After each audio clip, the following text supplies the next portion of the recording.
Essence గ్రూప్కు స్వాగతం. ఇది శ్రీ జవహర్లాల్ నెహ్రూ రచించిన డిస్కవరీ ఆఫ్ ఇండియా పుస్తకంపై మేమందిస్తున్న విశ్లేషణ. ఈరోజు మనం దూరదర్శన్ ధారావాహిక భారత్ ఏక్ ఖోజ్ మొదటి భాగం గురించి మాట్లాడుకుందాం. అవును, ఈ మొదటి భాగం భారతదేశం యొక్క ఆత్మను అన్వేషిస్తోంది. చూస్తున్నంతసేపు నాకో విషయం అనిపించింది. అంటే ఈ ఎపిసోడ్లో మనం వెళ్లే వేగం అది కొంచెం ఎక్కువగా ఉందేమో. మీరు సరిగ్గా పట్టుకున్నారు. అసలు సమస్యే అక్కడే మొదలవుతుంది. ఈ భాగం గొప్ప భావనలను శక్తివంతంగా పరిచయం చేసినప్పటికీ తాత్విక శ్లోకాలు, భౌగోళిక వర్ణనలు, ఆ తర్వాత చారిత్రక ఘట్టాల మధ్య మరీ వేగంగా మారడం వల్ల ఆ భావోద్వేగ, మేధోపరమైన ప్రభావాన్ని మనసులో నెమ్మదిగా నిర్మించుకోడానికి టైం దొరకదు. అవును, సరిగ్గా అదే నా ఫీలింగ్. ఒక నిమిషం మనం నాసదీయ సూక్తం యొక్క ఆ గంభీరమైన సృష్టి రహస్యం గురించి ఆలోచిస్తూ ఉంటాం. అంతే, కళ్ళు మూసి తెరిచేలోపు సింధూ లోయ నాగరికత యొక్క ఇటుక ఇళ్లల్లోకి వెళ్ళిపోతాం. అక్కడి నుండి గంగా, యమునా నదుల ప్రవాహాన్ని చూస్తూ ఉండగానే బుద్ధుని బోధనలు వినిపిస్తాయి. ఇవన్నీ భారతదేశ కథకు అవసరమైనవే, కాదనలేం. కాని ఒక ఆలోచన నుండి ఇంకో ఆలోచనకు మధ్య ఎలాంటి గ్యాప్ లేకుండా వెళ్తుండటంతో అంతా చూస్తున్నాం కాని ఏదీ పూర్తిగా అనుభవించలేకపోతున్నామనే ఫీలింగ్ వస్తుంది. నిజమే. చూసేవాళ్లకెలా ఉంటుందంటే ఏదో ఒక గైడెడ్ టూర్లో ఫాస్ట్ ఫార్వర్డ్లో ప్రదేశాలు చూస్తున్నట్టుంటుంది. అవును, ఆ వేగం వల్ల ప్రతి అంశం యొక్క లోతు, దాని ప్రాముఖ్యత తగ్గిపోయే ప్రమాదముంది. వ్యాఖ్యాత స్వరం మాత్రమే ఈ అన్ని ముక్కలను కలుపుతుంది. కాని కఠనం పరంగా ఒక బలమైన దారం కొంచెం లోపించినట్లు అనిపిస్తుంది. మరి ఈ సమస్యను ఎలా అధిగమించవచ్చు? ఈ ఫ్లోనే ఆపకుండానే ప్రేక్షకులకు ఆలోచించుకునే సమయం ఎలా ఇవ్వగలం? నాకో ఆలోచన ఉంది. ఎపిసోడ్ను ఒకే ప్రవాహంగా కాకుండా కొన్ని స్పష్టమైన విభాగాలుగా లేదా అంకాలుగా విభజిస్తే ఎలా ఉంటుంది? అంకాలుగానా? అవును, చరిత్రను ఒకదాని తర్వాత ఒకటిగా చూపించే బదులు ఇతివృత్తాల ఆధారంగా గ్రూప్స్గా ఏర్పాటు చెయ్యాలి. ఇది ప్రతి ప్రధాన ఆలోచనకు తనదైన ఒక చోటునిస్తుంది. దాని ప్రభావాన్ని పెంచి తదుపరి ఆలోచనకు వెళ్లే ముందు దాన్ని మనసులో బలంగా నాటుకోవడానికి హెల్ప్ చేస్తుంది. ఇది వినటానికి బావుంది. కాని అలా అంకాలుగా విభజించటం వల్ల నెహ్రూ చెప్పాలనుకున్న భారతదేశం యొక్క ఆ అఖండ ప్రవాహం, ఆ కంటిన్యూటీ అనే ఫీలింగ్ దెబ్బతినే ప్రమాదం ఉందా? ముక్కలు ముక్కలుగా చూస్తున్న భావన రాదా? మంచి ప్రశ్న. కాని ఇక్కడ విభజించడం అంటే చరిత్రను విడగొట్టడం కాదు, దాన్ని మరింత స్పష్టంగా అర్థం చేసుకోవడానికి ఒక ఫ్రేమ్వర్క్ ఇవ్వడం. ఓకే. ఉదాహరణకు, భాగం 1 ఈ నేల, ఇక్కడి ప్రజలు అని ఒక సెక్షన్ క్రియేట్ చేయొచ్చు. అందులో ప్రారంభంలో వచ్చే భారతమాత సంభాషణను, గంగా, సింధు వంటి నదులు, పర్వతాల వర్ణనను కలపాలి. ఆహా, అర్థమైంది. మొదట మనం ఎక్కడున్నామో, ఈ కథ ఏ నేలపై జరుగుతోందో స్థిరపరుస్తాం. ఆ తర్వాత భాగం 2 తాత్విక మూలం అనే విభాగంలోకి వెళ్లవచ్చు. ఇందులో సింధూలోయ నాగరికత, నాసదీయ సూక్తం, ఇంకా బుద్ధుని బోధనలను చేర్చవచ్చు. ఈ విధంగా భౌగోళిక పునాది తర్వాత భారతీయ ఆలోచనా విధానం యొక్క మూలాలను అన్వేషిస్తాం. రైట్. ఇక చివరగా భాగం 3 సమన్వయ రాజ్యం అని పేరు పెట్టి అశోకుడు, అక్బర్లపై దృష్టి పెట్టవచ్చు. దీని ద్వారా ఈ తాత్విక ఆలోచనలు పాలనలో ఎలా రూపుదిద్దుకున్నాయో చూపించవచ్చు. ఇది ముక్కలు చేయడం కాదు, ఒక ఆలోచన మరొకదానికి ఎలా దారి తీసిందో చూపించడం. ఇది కథనానికి ఒక స్పష్టమైన రూపాన్ని, ఒక తర్కాన్నిస్తుంది. మరి దృశ్యపరంగా అంటే విజువల్గా ఈ భాగాలను ఎలా కలపవచ్చు? కేవలం నల్ల స్క్రీన్ మీద భాగం 1 అని వేస్తే సరిపోదు కదా? అస్సలు సరిపోదు. దానికి కూడా ఒక క్రియేటివ్ మార్గం ఉంది. ఈ విభాగాలను కలపడానికి ఒక రిపీట్ అయ్యే విజువల్ మోటిఫ్ వాడవచ్చు. ఎలాగా? ఉదాహరణకు, నాసదీయ సూక్తం యొక్క ఆ విశ్వసృష్టి రహస్యాన్ని చూపించిన తర్వాత ఆ నక్షత్రమండలం నుండి కెమెరా నెమ్మదిగా జూమిన్ అవుతూ భూమివైపు వచ్చి చివరికి సింధూలోయను చూపిస్తున్న మ్యాప్లోకి వెళ్లొచ్చు. ఇది విశ్వమెలా పుట్టింది అనే తాత్విక ప్రశ్నను ఈ నాగరికత ఎలా పుట్టింది అనే భౌతిక వాస్తవంతో నేరుగా కలుపుతుంది. ఇది కేవలం ఒక కట్ కాదు, ఒక ఆలోచన నుండి మరొక ఆలోచనకు సహజమైన ప్రయాణం. అద్భుతం. ఆ మార్పు మొత్తం అనుభవాన్ని మారుస్తుంది. మీరు చెప్పిన ఈ నిర్మాణాత్మక మార్పులు కథను స్పష్టం చేస్తాయి, కాని ఆ కథ యొక్క అసలు ఆత్మ భిన్నత్వంలో ఏకత్వం కదా. కరెక్ట్. నాకనిపించిందేంటంటే ఈ ఎపిసోడ్ భిన్నత్వాన్ని ఎంతో అందంగా చూపిస్తుంది, కాని ఆ ఏకత్వం వెనుక ఉన్న శక్తి ఏమిటో సరిగ్గా పట్టుకోలేకపోయింది. అవును, ఇది చాలా ముఖ్యమైన విషయం.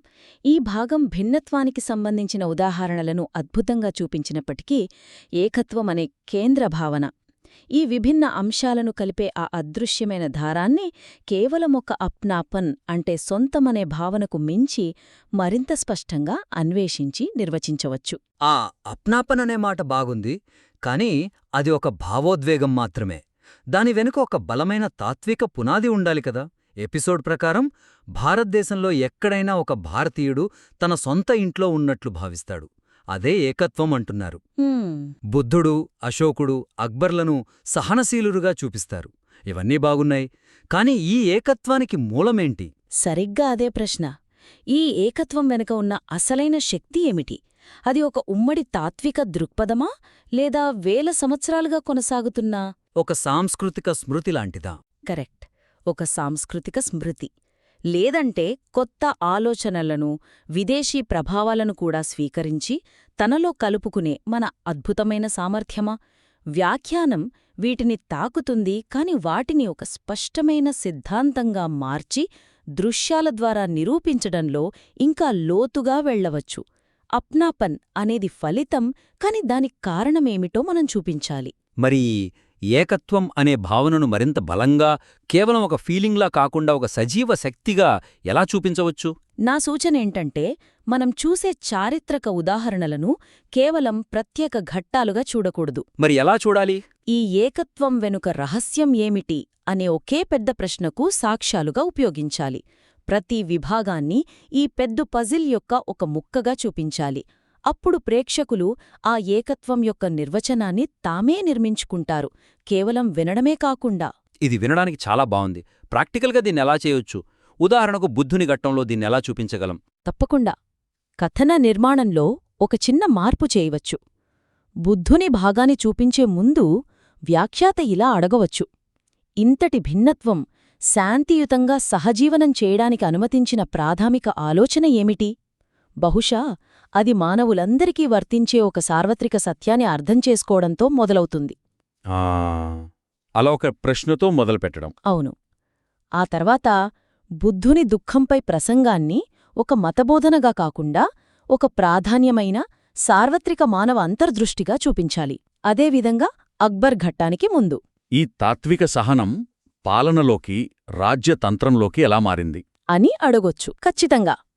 అప్పుడు అక్బర్ యొక్క ఇబాదత్ ఖానా చర్చలను ఈ లోతైన సాంస్కృతిక ఆలోచన యొక్క రాజకీయ అనువర్తనంగా ప్రదర్శించవచ్చు.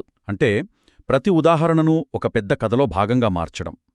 అప్పుడు బుద్ధుడు, అశోకుడు, అక్బర్ కేవలం గొప్ప వ్యక్తులుగా కాకుండా ఒకే భారతీయ ఆలోచనా ప్రవాహం యొక్క ప్రతినిధులుగా కనిపిస్తారు. ఇది ఏకత్వమనే భావనకు ఒక తాత్విక పునాదినిస్తుంది. అవును. ఇక దృశ్యపరంగా కూడా దీన్నే బలోపేతం చేయవచ్చు. ఉదాహరణకు అన్ని మతాలను గౌరవించాలని పిలుపునిచ్చే పురాతన అశోకుని శిలాశాసనాన్ని తెరపై చూపించి వెంటనే కట్ చేసి కొన్ని శతాబ్దాల తర్వాత వచ్చిన అక్బర్ యొక్క విభిన్న మత పండితుల సభతో పక్కపక్కన చూపించవచ్చు. ఎగ్జాక్ట్లీ. అప్పుడు వ్యాఖ్యాతి ఇలా చెప్పవచ్చు: ఒక చక్రవర్తి రాతిపై చెక్కిన మాటలు 1000 సంవత్సరాల తర్వాత మరో చక్రవర్తి సభలో ప్రతిధ్వనించాయి. ఇది కేవలం యాదృచ్ఛికం కాదు, ఇది ఒక ఆలోచన యొక్క నిరంతర కొనసాగింపు. వావ్! ఆ ఒక్క విజువల్ కంపారిజన్ 100 మాటల కంటే ఎక్కువ చెప్తుంది. అది కేవలం అప్నపన్ అనే భావన కంటే చాలా శక్తివంతమైనది. అంటే ఇది కేవలం 2 మంచి రాజుల కథ కాదు, ఇది ఒక భారతీయ ఆలోచన విధానం యొక్క కథ అని చెప్తున్నారన్నమాట. అవును, ఆ ఆలోచన విధానమే అసలైన ఏకత్వం. బాగా చెప్పారు. ఈ ఏకత్వం, ఈ సహనం ఇంత బలంగా ఉంటే మరి మనం ఎపిసోడ్ చివర్లో జైల్లో నినాదాలు వింటున్న ఆ దుఃఖభరేబస్మాన్ అంటే బాధాకరమైన వర్తమానానికి ఎలా చేరుకున్నాం? ఆ రెండింటి మధ్య కనెక్షన్ నాకు సడన్గా కట్టైనట్టు అనిపించింది. మీరు చెప్పింది నిజం. ఇది ముగింపు యొక్క ప్రభావాన్ని దెబ్బతీసే అంశం. ఈ భాగం 5000 ఏళ్ల చారిత్రక ప్రయాణాన్ని ఆ వర్తమానంతో శక్తివంతంగా పోల్చి ముగుస్తుంది. అయితే ఇంతటి వైభవోపేతమైన గతం ఈ వలసవాద వర్తమానానికి ఎందుకు దారితీసిందనే కారణాన్ని ఎపిసోడ్ అంతటా మరింత ప్రభావవంతంగా సూచించవచ్చు. ప్రస్తుతం ఆ మార్పు చాలా ఆకస్మికంగా ఉంది. ఎపిసోడంతా భారతదేశం యొక్క అపారమైన బలం, తాత్విక లోతు, ఆ స్థితిస్థాపకతను చూపిస్తూ వచ్చి చివరి 5 నిమిషాల్లో హఠాత్తుగా జైలు గదిలోకి, నిస్సహాయతలోకి నెట్టేసినట్లనిపిస్తుంది. అవును. ప్రారంభంలో వ్యాఖ్యాత అడిగిన ప్రశ్న, ఈ బలం ఎందుకు కోల్పోయింది అనేదానికి సమాధానం దొరకకుండానే ఎపిసోడ్ ముగుస్తుంది. ఆ జంప్ చాలా పెద్దదిగా ఉంది. ఆ గ్యాప్ని ఎలా తగ్గించాలి? దీనికి మార్గమేమిటంటే, ఆ వైభవోపేతమైన చారిత్రక ఘట్టాలలోనే సంఘర్షణ, క్షీణత లేదా అంతర్గత వైరుధ్యాల యొక్క చిన్న చిన్న అంశాలను ముందుగానే పరిచయం చేయాలి. ఓ, అంటే ఫోర్షాడోయింగ్ లాగా. ఒక రకంగా అంతే. గతమంతా బంగారంగా ఉండి వర్తమానం ఒక్కసారిగా బాధాకరంగా మారినట్లు కాకుండా, ఆ బంగారంలోనే బలహీనత యొక్క బీజాలు ఉన్నాయని సున్నితంగా సూచించాలి. అప్పుడు ముగింపు ఒక ఆకస్మిక షాక్లా కాకుండా ఒక విషాదకరమైన కని తార్కిక పరిణామంగా అనిపిస్తుంది. ఇది చాలా బావుంది. అంటే చరిత్రను కేవలం పొగడటమే కాకుండా దానికున్న సంక్లిష్టతను కూడా చూపించడం. ఉదాహరణకు, ఎక్కడాలాంటి సూచనలు చేయవచ్చు? అశోకుడిని శాంతిదూతగా చూపించేటప్పుడు సంఘర్షణను ఎలా తీసుకురాగలం? అక్కడే చేయవచ్చు.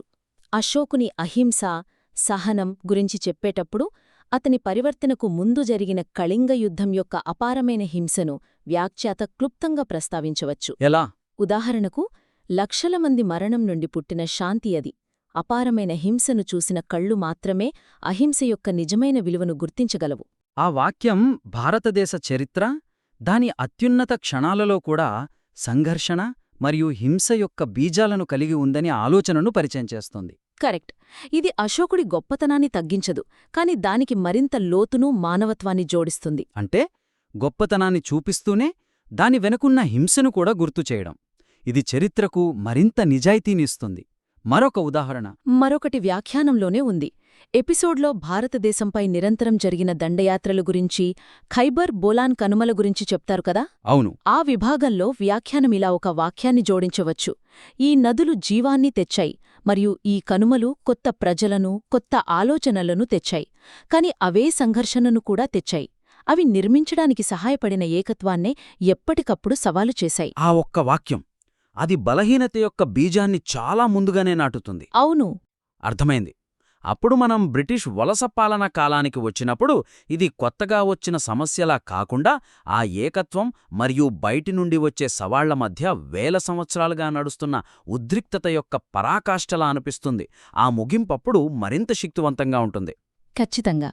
ఆ ముగింపప్పుడు ఒక ప్రశ్నతో ముగియదు. అది ఒక చారిత్రక వాస్తవం యొక్క సహజమైన ముగింపుగా అనిపిస్తుంది. చాలా స్పష్టంగా ఉంది. కాబట్టి ఈరోజు మన చర్చలో ఈ అద్భుతమైన ఎపిసోడ్ను మరింత ప్రభావవంతంగా మార్చడానికి 3 కీలక అంశాలను పరిశీలించాం. మొదటిది, కథన వేగాన్ని నియంత్రించి ఇతివృత్తాల ఆధారంగా అంకాలుగా విభజించడం. దీనివల్ల ప్రతి ఆలోచనకు తగిన గౌరవం, సమయం దొరుకుతుంది. రెండవది, భిన్నత్వంలో ఏకత్వం అనే భావనను కేవలం అప్నాపన్ అనే భావోద్వేగ స్థాయిలోనే కాకుండా దాని వెనుక ఉన్న తాత్విక మూలాలను స్పష్టంగా నిర్వచించడం. అంటే అశోకుడు, అక్బర్ వంటి ఉదాహరణలను ఒకే ఆలోచనా ప్రవాహం యొక్క సాక్ష్యాలుగా చూపించడం. ఇక చివరగా, గతం యొక్క వైభవంలోనే సంఘర్షణ మరియు బలహీనత యొక్క బీజాలను సూచించడం. దీని ద్వారా గతం నుండి వర్తమానానికి ఉన్న మార్పును మరింత తార్కికంగా, సహజంగా చెయ్యొచ్చు. ఇది ఆ బాధాకరమైన వర్తమానానికి ఒక చారిత్రక సందర్భాన్ని ఇస్తుంది. అవును. ఈ మార్పుల కోసం మనం ఇతివృత్తాలను సమూహాలుగా చేయడం, చారిత్రక ఉదాహరణలను ఏకత్వం అంటే ఏమిటి అనే ఒకే ప్రశ్నకు సమాధానాలుగా ఉపయోగించడం మరియు కీలక ఘట్టాలలో సంఘర్షణ యొక్క సూచనలను చేర్చడం వంటివి పరిగణించవచ్చు. ఈ సూచనలు కథనాన్ని మరింత లోతుగా, మేధోపరంగా సంతృప్తికరంగా మార్చగలవని నా నమ్మకం. ఈ సూచనలు మీ ఆలోచనలకు ప్రేరణనిస్తాయని ఆశిస్తున్నాము. మీ పనిలో మార్పులు చేశాక దానిని తిరిగి మాకు పంపండి. మనం కలిసి మరింత లోతుగా విశ్లేషించవచ్చు.